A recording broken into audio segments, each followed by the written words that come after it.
Bien, por fin llegamos a lo que es el corazón. Este corazón, pues lo vamos a hablar eh, primero en lo que sería su visión externa.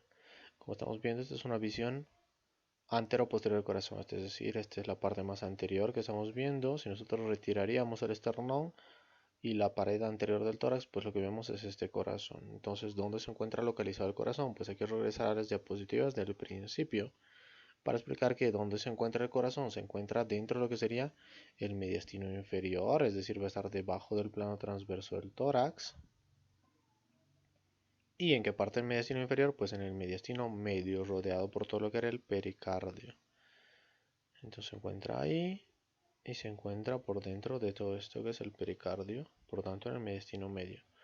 Pero si bien ocupa la parte central de lo que es la cavidad torácica, solamente va a tener un tercio hacia el lado derecho y va a tener 2 tercios hacia el lado izquierdo. ¿Por qué? Porque como estamos viendo, este corazón y su puntita están dirigidas principalmente inferior y lateralmente hacia el lado izquierdo. Entonces, si trazaremos una línea media o un plano sagital medio, pues solamente un tercio del corazón se encuentra hacia la derecha y 2 tercios del corazón se encuentran hacia el lado izquierdo. Por eso también nuestro pulmón izquierdo era un poco más pequeño que el pulmón derecho. Aquí estaba la escotadora cardíaca y aquí venía solamente la língula del pulmón. Entonces, pulmón izquierdo más pequeño, ¿por qué? Porque el corazón está dirigido más que nada hacia la izquierda. O sea, aquí pues un tercio del corazón a la derecha y 2 tercios del corazón hacia el lado izquierdo. Bien, cuando hablamos de lo que sería este que es el corazón, entonces vamos a decir que este corazón tiene más o menos pues una forma trapezoidal. ¿Listo? Entonces esta parte de acá nos sirve de un ejemplo esquemático de cómo va a ser este corazón. Entonces el corazón tiene, como ven ahí, más o menos una forma de trapecio, una forma de esa estructura con básicamente 4 lados, pero que son irregulares. Entonces, ¿cómo va a ser este trapecio? Pues vamos a tener que este trapecio va a estar dividido en lo que sería un borde superior, un borde inferior, un borde derecho y un borde izquierdo. Entonces, como vemos, pues se cumple esa regla, ese principio, que de forma esquemática este corazón tiene forma de un trapecio. De ese trapecio donde se va a encontrar pues la base allá atrás, que no la estamos viendo, pues esa base allá al fondo, y esta punta se conoce como vértice. Entonces nuestro corazón tiene básicamente la forma de un trapecio con 4 bordes. Vamos a tener una cara inferior diafragmática, que es toda la que está por ahí. Pues vamos a tener que sus caras van a ser básicamente esta de aquí. Empecemos por las caras pulmonares. Toda esta cara que estaría en ese borde, pues todo esto que estamos viendo aquí, sería una cara pulmonar. En este caso la cara pulmonar derecha. La que está hacia el otro pulmón sería la cara pulmonar izquierda. Vamos a tener una cara inferior diafragmática, es toda la que apoya sobre el diafragma. Por tanto, todo esto, pues, que estamos viendo por ahí atrás, ¿no? Y luego tendríamos toda esta superficie de aquí, que sería la cara anterior. Además de eso, vamos a tener una cara posterior, también conocida como base, que es la que está ahí atrás, cubierta por todos esos vasos. Es decir, todo esto de aquí atrás, que no se puede ver bien, pues correspondería a la base o cara posterior del corazón. Esta parte que estaba más abajo y que apoya sobre el diafragma, pues es su cara inferior. Hasta por acá. Todo este espacio de aquí, vamos a pintar en otro color. Pues toda esta parte de aquí corresponde a lo que es la cara pulmonar. En ese caso, pues la cara pulmonar izquierda, pues estamos en visión posterior.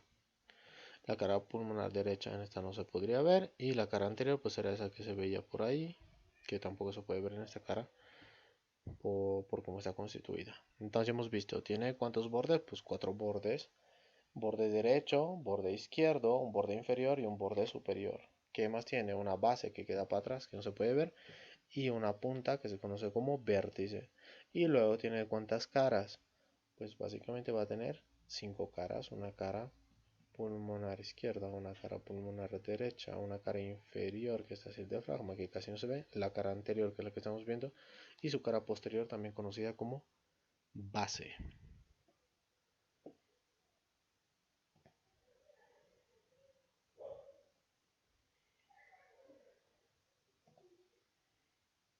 Bien, vamos a describir entonces todas esas partes, digamos, con un poco más de detalle. Por ahora, ¿qué más tenemos que hablar? Pues tenemos que hablar de este vértice o punta. Vamos a decir que este vértice se encuentra localizado posterior a lo que sería el quinto espacio intercostal del lado izquierdo. Va a ser un sitio que prácticamente no se mueve donde los latidos, es decir, casi no se desplaza los latidos, y en este punto se va a poder auscultar con mayor facilidad lo que sería el cierre de la válvula auriculoventricular mitral. Va a estar formado principalmente por lo que sería el ventrículo izquierdo y se encuentra a unos 9 centímetros de lo que sería la línea media, ¿no? El plano medio o sagital medio se encontraría ahí, está a unos 9 centímetros hacia la izquierda alrededor de lo que sería el quinto espacio intercostal. ¿Qué más se puede hablar? Pues esto de aquí, que era la base, pues vamos a decir que esta base se encuentra justo delante o anterior a lo que serían los cuerpos vertebrales de las vértebras sexta torácica hasta la novena torácica o T6, T9 como se les denomina para facilitar el aprendizaje.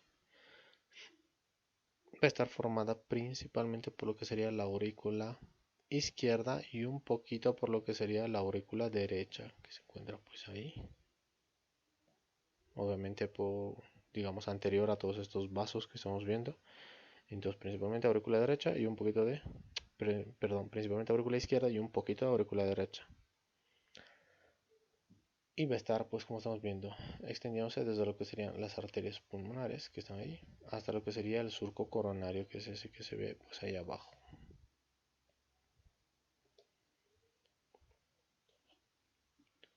Luego, pues, la cara anterior o esternocostal va a estar formada principalmente por lo que sería la aurícula derecha, un poquito por arriba, principalmente el ventrículo derecho, todo esto de aquí, y muy poquito del ventrículo izquierdo. Entonces, pues esa es la cara anterior, también conocida como esternal.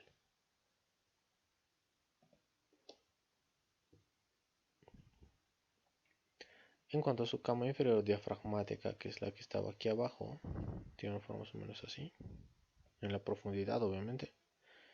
Entonces está formada principalmente por lo que sería el ventrículo derecho y el ventrículo izquierdo. Y luego, ¿qué nos faltaría? Pues nos faltarían las caras pulmonares, es decir, esta que va hacia el pulmón derecho y esta que va hacia el pulmón izquierdo. Bien, la del lado derecho va a estar formada principalmente por la aurícula derecha y la del lado izquierdo va a estar formada principalmente por el ventrículo izquierdo y solo en la parte de más atrás lo que sería la aurícula izquierda. Pues ahora sí hablaríamos de esos bordes de los que hemos hablado. Esto no es digamos, imprescindible, pero sí sirve para entender un poco más el tema. Entonces vamos a hablar ahora de esos bordes que hemos mencionado. El borde derecho está formado principalmente por la aurícula derecha. El borde inferior está formado principalmente por el ventrículo derecho y sobre la parte de atrás por lo que sería la aurícula derecha. El borde izquierdo va a estar formado prácticamente en su totalidad por lo que es el ventrículo izquierdo y luego tenemos un borde superior que está formado por ambas aurículas y estas expansiones que se conocen como orejuelas. Y además esta parte en la cual se está dividiendo la arteria pulmonar en una arteria pulmonar izquierda y arteria pulmonar derecha. Y que sería importante mencionar de esta arteria pulmonar, pues ya que estamos hablando de ella, vamos a decir que esa arteria pulmonar o tronco pulmonar va a medir unos 5 centímetros de longitud y unos 3 centímetros aproximadamente de ancho. Está llevando, como ven, sangre pues poco oxigenada que sale de donde, del ventrículo derecho y va hacia dónde, hacia los pulmones, pulmón izquierdo o pulmón derecho. Pues esa es la configuración externa de lo que sería el corazón, con las líneas, con las caras, con la base, con el vértice, y es más o menos así como se describe clásicamente el estudio de lo que sería la parte más externa de lo que es el corazón. ¿Qué nos tocaría hablar entonces? Pues nos toca hablar de lo que es la configuración interna del corazón ahora. ¿Qué es la configuración interna del corazón? Todo lo que corresponde a las cavidades. Entonces, como habíamos dicho, pues el corazón está dividido básicamente de forma interna. Bien, vamos a dibujar más o menos así, pues para que se les haga un corazón más o menos conocido. Y lo vamos a dividir, como hemos dicho, pues como con una cruz al medio, de forma tal que por arriba tenemos las aurículas, por debajo los ventrículos. Entonces, en lo que es la configuración interna del corazón, tenemos que hacer unos cortes o incisiones a través de estas paredes del corazón, de forma tal que podamos ver lo que se encuentra dentro de cada una de las cavidades y cómo está configurada o qué características anatómicas existen. Entonces empezaremos hablando de lo que sería la aurícula derecha, luego vamos a pasar al ventrículo derecho, es decir, primero hablaremos de esto, pues luego hablaremos de esto, siguiendo un camino lógico que sigue la sangre también durante el funcionamiento cardíaco. Luego veremos la aurícula izquierda y luego veremos finalmente lo que sería el ventrículo izquierdo que estaba ahí. Entonces, en cada uno de estos cortes el corazón va a estar girado de una forma tal que nos permita ver la mayor cantidad de estructuras posibles. Entonces, yo les iré explicando más o menos cómo está hecho el corte y en qué visión estamos viendo y qué estructura se está viendo de forma tal que se entienda más. Entonces, primero que vamos a ver, aurícula derecha, luego ventrículo derecho, luego aurícula izquierda y luego el ventrículo izquierdo, es decir, el camino que sigue normalmente el corazón, la sangre en el corazón, mejor dicho. Pues bueno, empezamos por la primera. Entonces, la primera cosa que vamos a ver pues, es la aurícula derecha, también conocida como atrio derecho. Esta aurícula derecha, como vemos, es la cavidad que se encuentra superior y lateralmente en el lado derecho del corazón. Forma parte de lo que era el corazón derecho, es decir, la parte que funciona con sangre poco oxigenada, por tanto todo esto es sangre poco oxigenada. Y va a recibir sangre poco oxigenada de todos lugares. Esta que estamos viendo aquí es la vena cava superior, que va a tener aquí una abertura, la abertura de la vena cava superior. Y esta de aquí es la vena cava inferior, que también tiene su orificio foramen que está más o menos ahí, que sería el orificio de la vena cava inferior.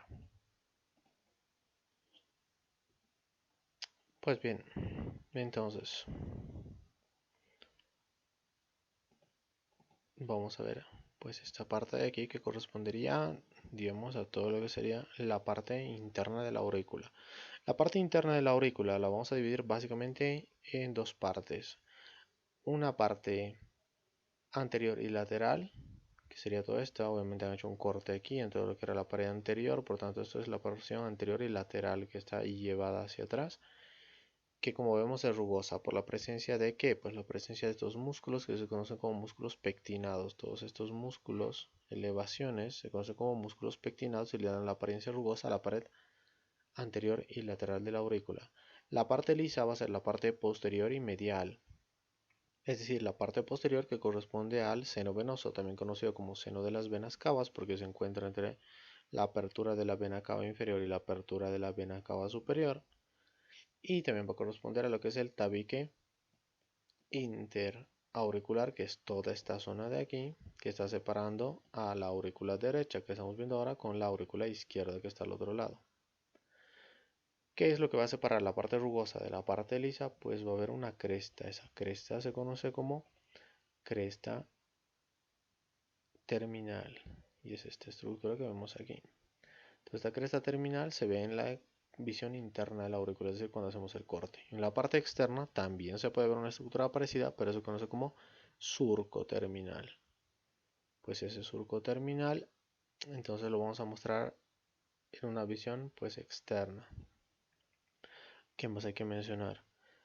En la parte más medial, como hemos dicho, pues se encontraban aperturas Ya hemos visto pues estas de aquí, que eran la apertura de la vena cava superior por acá, aquí la apertura de la vena cava inferior, y la otra estructura que se abría, que tenemos que mencionar, pues sería la apertura del seno coronario. Entonces, sangre poco oxigenada llega por la vena cava superior, por la vena cava inferior o por el seno coronario y su apertura.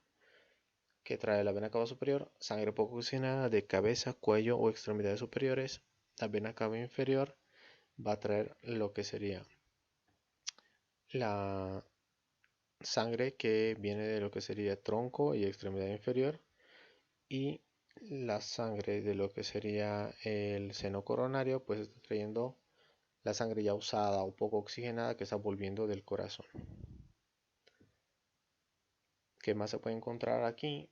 Pues se va a encontrar en esta que era la pared interauricular, esta depresión que se conoce como fosa oval o fosita oval. En esta fosa oval o fosita oval, eh, ¿por qué se da? Porque en lo que era la vida embrionaria había una comunicación entre ambas aurículas. Luego, con el desarrollo de la persona y su crecimiento, pues se cierra esa comunicación y queda como una depresión que sería la fosita oval. Y alrededor de esta fosita oval se conoce, eh, hay una estructura que se la conoce como anillo de Busens, que son básicamente los restos de ese borde que se encontraba pues ahí, sería el anillo de Busens. ¿Qué más se puede mencionar? Lo que era la vena cava inferior también puede tener unos restos fibrosos eh, de lo que se conocía antes como una válvula. Es decir, es una válvula que ha quedado atrofiada. Entonces aquí ya no existe válvula, pero sí hay unos restos en esto que es la vena cava inferior. Y esos restos se conocen como válvula de Eustaquio. Por tanto, está aquí, pues válvula de Eustaquio, y estos restos en la fosa oval se conocen como el anillo de Busens. Luego, muy cerca de lo que era esta apertura de la vena cava inferior, habíamos mencionado una apertura de lo que era el seno coronario. Este seno coronario también tiene una valvulita, unos bordes así con unos restos valvulares que se conocen como la válvula de Tevesio. Entonces, tres válvulas con diferentes nombres, dos en venas que todavía funcionan y una que son solamente restos valvulares de esto que se encuentra aquí, que es la fosa oval, que en el periodo embrionario sí servía porque comunicaba ambas aurículas, ahora ya no sirve porque ya no va a tener pues esas comunicaciones, si se quiere, pues ya está. Eso es lo más importante. Lo último de lo que habría que hablar en esta aurícula, donde ya hemos hablado prácticamente todo, pues lo último de lo que faltaría hablar sería de un triángulo que se conoce con el nombre de triángulo de Koch. ¿Por qué es importante este triángulo? Porque dentro de lo que sería este triángulo se va a encontrar el nodo auriculoventricular, también conocido como nodo de Aschoff-Tawara, que es una parte del sistema de conducción. Entonces, tenemos que localizar dónde se encuentra este triángulo. Este triángulo se va a encontrar entonces entre lo que serían pues la apertura del seno coronario con su válvula, apertura y válvula del seno coronario. Hemos dicho que pues este seno coronario tenía una válvula y esa válvula del seno coronario se conoce como válvula de Tevesio. Luego vamos a tener una elevación.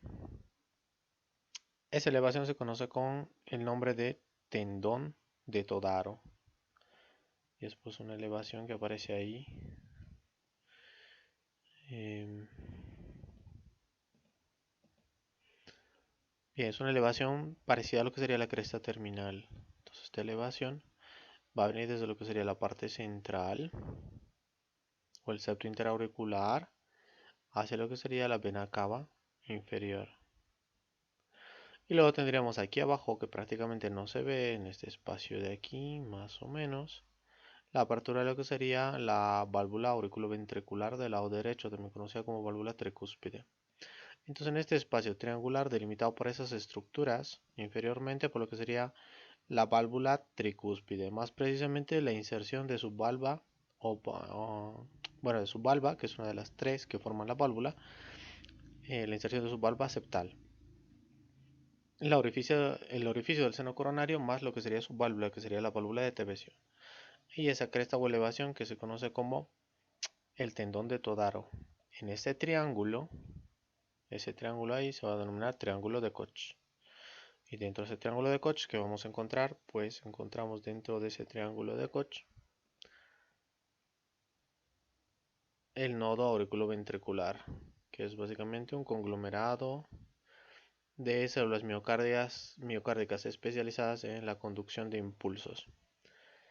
Entonces eso es todo lo importante que encontramos en aurícula derecha, también conocida como atrio derecho. Pasamos a lo que es el ventrículo derecho. Lo primero que habría que hablar de este ventrículo derecho es que este ventrículo derecho recibe la sangre que viene de la aurícula derecha a través de lo que se conoce como válvula tricúspide, que es esa estructura que se encuentra aquí. Como su nombre dice, tiene tres cúspides o tres valvas que la componen. Estas tres estructuras triangulares o valvas que confluyen hacia un punto central van a ser básicamente una cúspide anterior, que es esta de aquí, una cúspide posterior, que no la vemos bien, que estaría por acá, y una cúspide septal.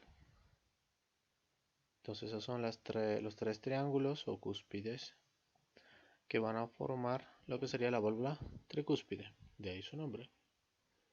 Entonces, todas estas valvas van a estar ancladas a lo que serían las paredes del ventrículo. La sangre va a pasar por este espacio de aquí y va a hacer un giro de aproximadamente 180 grados y se va a dirigir hacia lo que sería esta parte del ventrículo donde se encuentra esta válvula que estamos viendo aquí, que se conoce como válvula semilunar del lado derecho, o más precisamente válvula pulmonar. Es la válvula que está cerrando la estructura que estaría por ahí, que sería el tronco pulmonar.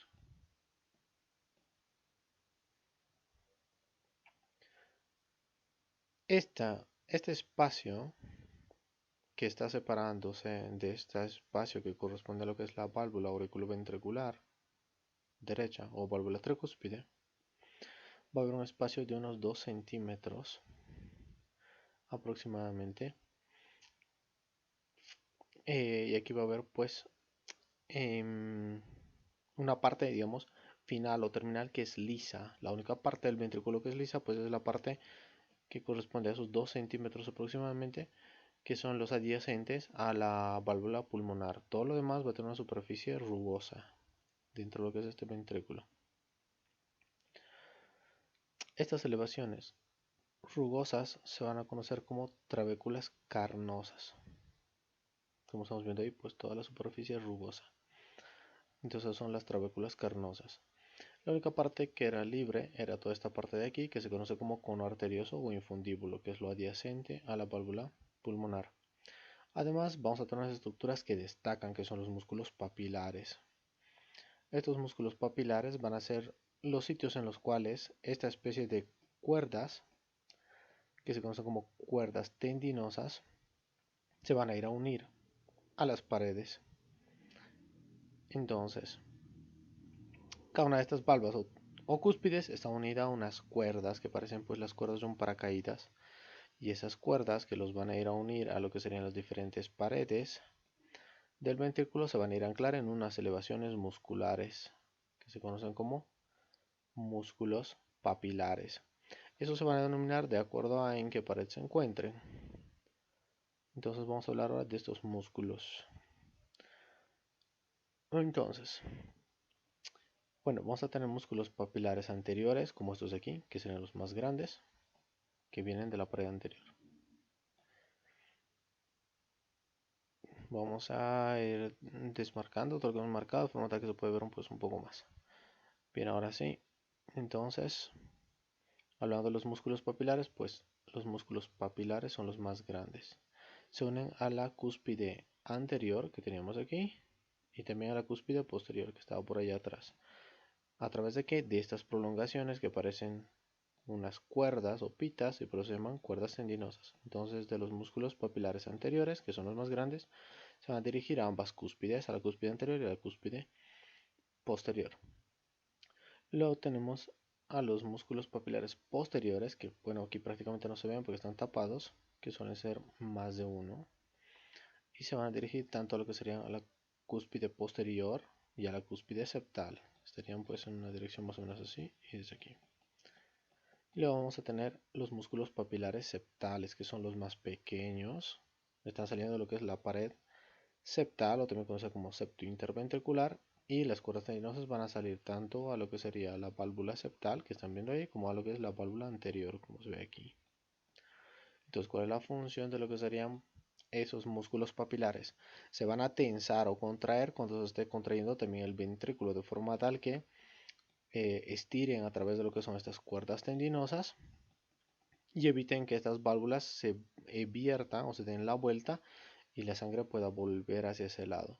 Van a hacer que estas simplemente puedan volver hasta un punto que es justo el punto en el cual las valvas van a tocarse una con otra y van a terminar de cerrar ese orificio. Si no existieran estas cuerdas tendinosas o no se contrayeran bien estos músculos papilares, las valvas, cada una de las tres valvas de esta válvula serían empujadas hacia el otro lado y la sangre podría pasar hacia la aurícula. Entonces tiene una función sumamente importante, evitando que la presión de dentro del ventrículo empuje hacia lo que sería la aurícula durante la sístole ventricular.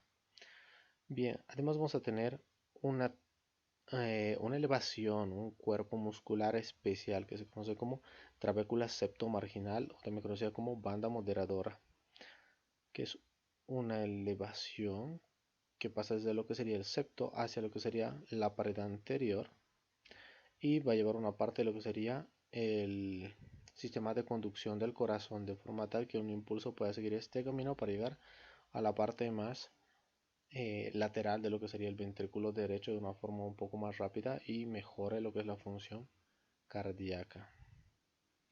Eso es básicamente lo que sería aurícula derecha. Pues entonces lo que sería la válvula tricúspide con todas las cúspides que hemos mencionado, los músculos papilares, los más grandes anteriores, los de tamaño intermedio son los posteriores que casi no se ven y los más pequeñitos son los músculos papilares septales.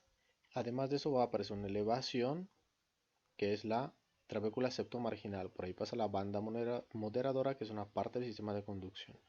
Toda la superficie es rugosa por la presencia de unas elevaciones que son las trabéculas carnosas. Algo parecido a lo que eran los músculos pectinados en la aurícula, pero aquí son un poco más marcados. Pues trabéculas carnosas, excepto en esta parte que es el cono arterioso, donde se va a encontrar lo que sería la válvula pulmonar, también conocida como válvula de la arteria pulmonar. Eso es básicamente ventrículo derecho. Como vemos, pues la sangre hace un giro por ese ventrículo derecho a través de gira casi 180 grados para irse hacia lo que sería la vena pulmonar. ¿Y cuál sería el eje de ese giro? Pues esta estructura de aquí, que se conoce básicamente como cresta supraventricular. ¿Por qué? Porque es una elevación que se encuentra en la parte superior del ventrículo. De ahí su nombre de cresta supraventricular. De ahí pasa por esos 2 centímetros lisos, que es el cono arterioso, y si luego de atravesar lo que sería la válvula pulmonar, la sangre pasa hacia lo que sería la arteria pulmonar para dirigirse a la circulación menor o circulación pulmonar. Luego pasaríamos pues a lo que nos toca, que es la aurícula izquierda. En este caso se ha hecho un corte de la aurícula izquierda desde la porción lateral y bueno, posterior también.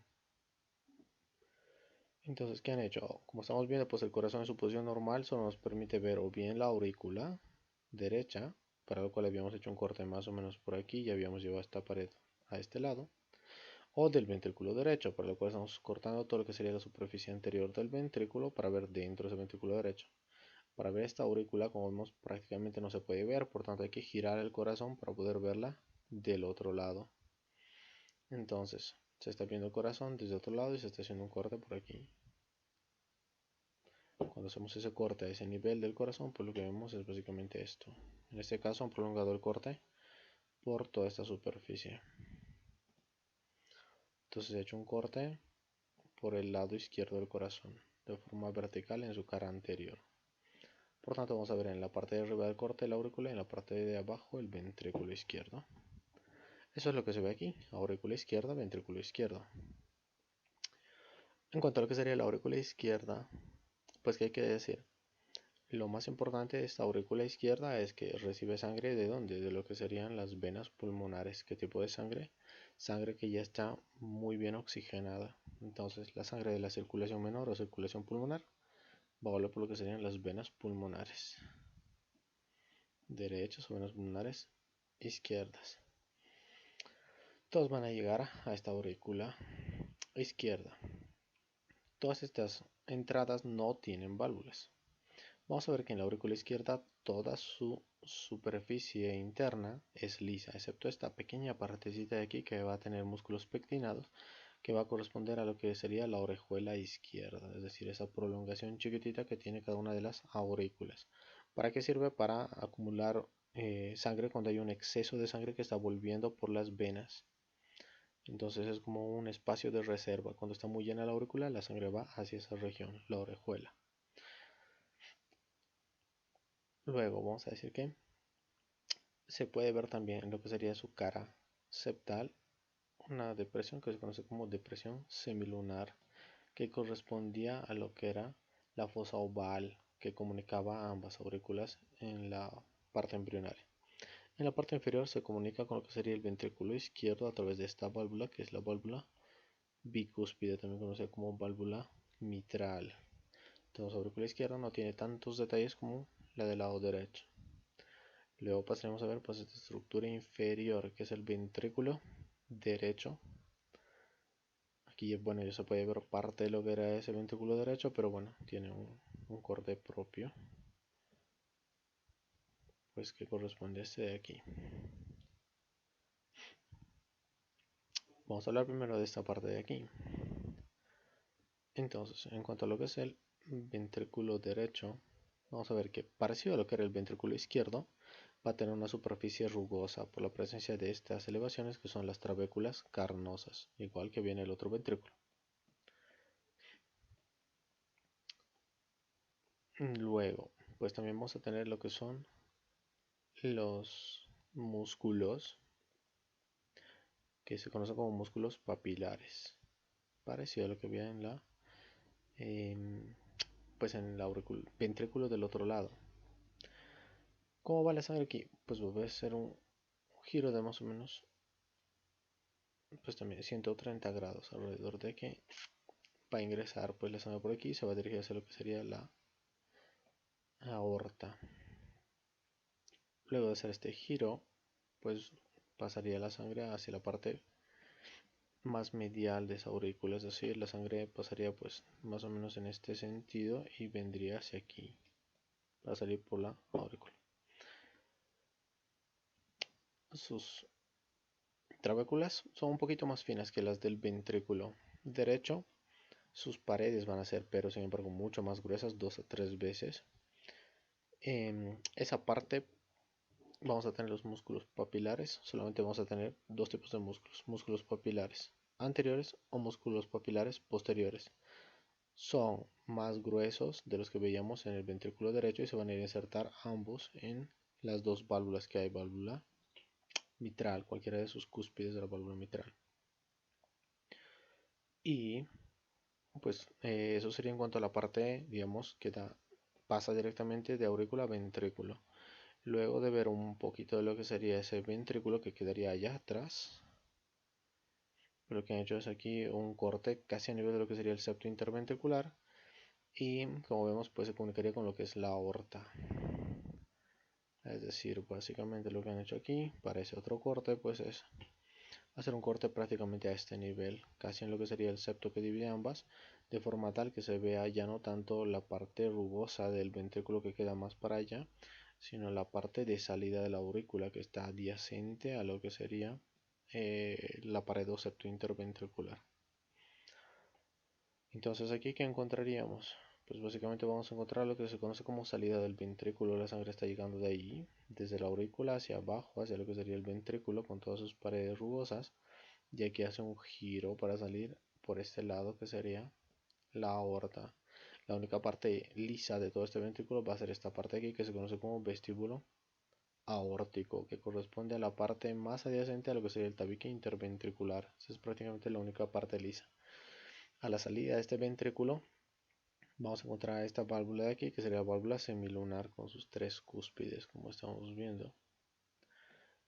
Vamos a tener dos cúspides relacionadas con lo que serían las arterias coronarias y una cúspide que se conoce como cúspide no coronaria, debido a que no hay ahí una arteria coronaria.